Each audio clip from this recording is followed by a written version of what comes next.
I have known CJ nearly her entire life. Our families grew up 2 houses apart on Springbrook Drive.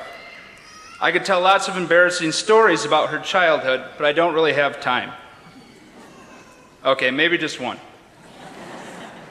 And this actually comes from her parents. One time CJ was cutting her brother Alex's hair, and you might remember this. She accidentally knocked off the guard and took a nice chunk out of Alex's hair. Alex, I think, might have got in trouble in school because he wanted to wear a hat, and that was the first of many times I think CJ tried to embarrass her little brother. CJ's parents, Steve and Julie, have aided in my development, and I guess that I am now aiding in CJ's development. What CJ probably does not know is how much I have learned from her, and I will get to that later. When CJ asked me to introduce her, I was extremely honored and feel very blessed to have this immense duty bestowed upon me. The largest obstacle I have been faced with is what to leave out. It is not often that one has a brief few moments to introduce such a wonderful person. Furthermore, one they have known the majority of their life, but I will do my best. CJ has carried a 4.0 grade point average through her high school career. This GPA includes an Arabic course she has been dual enrolled at Western Michigan University. CJ also earned a 30 on her ACT.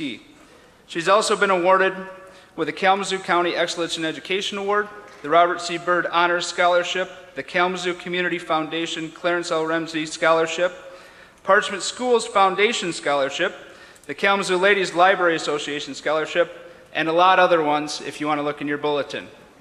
There's a lot. CJ has earned all of these achievements while participating in the National Honor Society and participating in soccer, volleyball, and cross country, where she earned Kalamazoo Valley Association Academic All-League. She has also volunteered for the blood drives and as a Girls on the Run coach. CJ managed to do all of this while maintaining a job as a hostess at Old Peninsula, where I may add that she always gets my wife and I a good seat when we come in, so we appreciate that.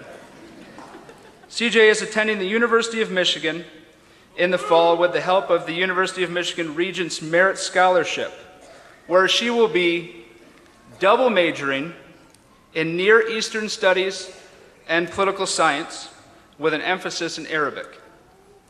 See what I mean about how hard it is to fit everything in? She has a lot. Aside from all CJ's academic achievements, she has taught me a lot about life. Everyone who has come into contact with CJ has been changed for the better. Her infectious personality is contagious to all she comes in contact with. She has an uncanny ability to make people feel special, like you are the only person in the room when you talk to her. Her work ethic and academic skills will get her very far in life.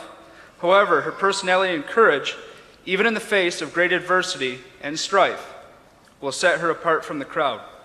I can guarantee you that CJ will make the entire Parchment community, and maybe even the United States, proud.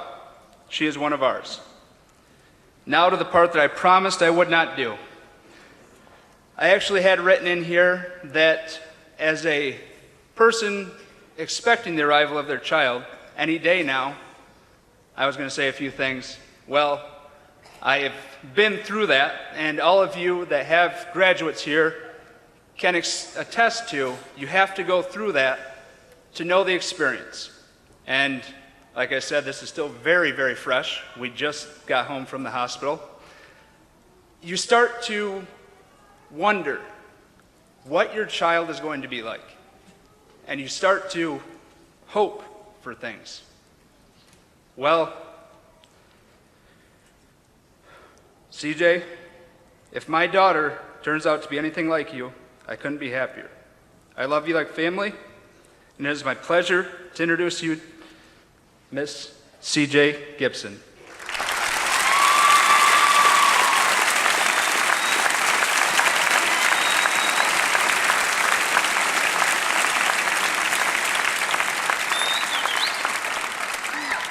Alrighty then. Oh my gosh. All right. Well, I do have to tell you that the very first thing that popped into my mind when Mr. Carpathian told me I had been named Salutatorian was, man, this means I have to write a speech. Wait a second, this means I actually have to give a speech. Good.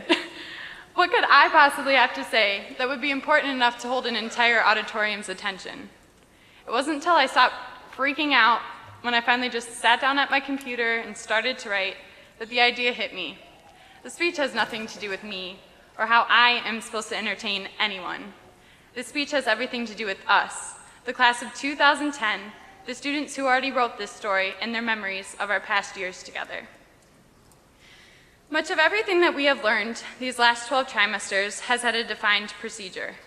That infamous 5-paragraph essay that they have been drilling into our heads since middle school, the seemingly endless formulas for sine and cosine and inverse tangents and the speed of light, not to mention memorizing drill for marching band, or all the different plays for sports we were competing in year-round. There are rules and guidelines and orders of operation everywhere in the classroom and on the playing field.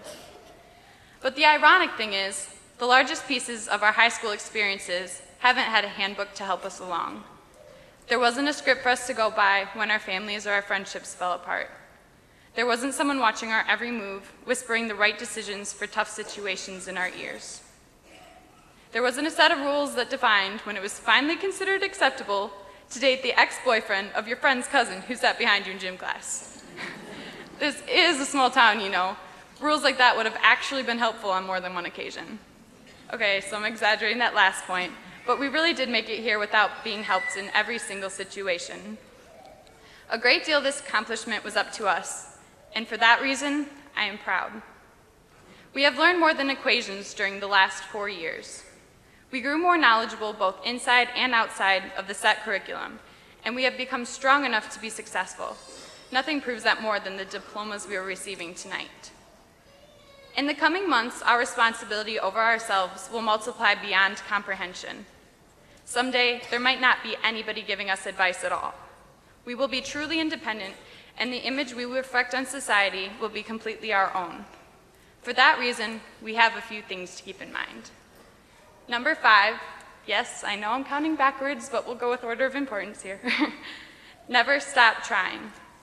It's better to attempt and to do everything completely wrong than to give up without giving something a try.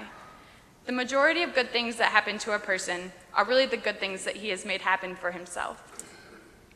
Number 4, the Buddhists have a saying that a broad heart can encompass every imaginable thing. There will be times when life will attempt to crush us. No one can completely escape pain, frustration, or fear. But if we can focus on love and on purpose, those negative parts of life won't seem so overwhelming. Number 3, always be willing to learn. There are so many different types of people that we will come in contact with over the course of our lives. It is extremely important that we embrace these differences and take the opportunity to learn everything that we possibly can from those who are dissimilar from ourselves. Number 2, a certain 8th grade reading teacher gave our class a very important piece of advice, which I still think of nearly every day. She said the best thing that we could do for ourselves was to find work doing something that we loved. I've heard this advice from more people recently, namely teachers, and the closer that we get to college, the more imperative this advice seems. Forget about money, about impressing others, simply find happiness. Everything else will fall into place if it's meant to be. And number 1, appreciate that there isn't a handbook, a specific procedure, a set method. How boring would the last 4 years have been if everything we expected high school to be simply happened? There wouldn't have been any random midnight trips to Walmart, which obviously had no purpose at all. We would have never been trapped out on that riverboat at Decca Nationals playing euchre in a thunderstorm. There wouldn't have been those late summer nights just lying on the warm concrete of the driveway with some goofy, hilarious kids who had unexpectedly become our closest, most unforgettable friends. We can't promise that everything in the future will work out the way that we plan, but look what we have accomplished despite that in this season of our lives. These random events, both good and bad, are the memories that have allowed us to create our own stories. Congratulations to the class of 2010. May we all keep writing.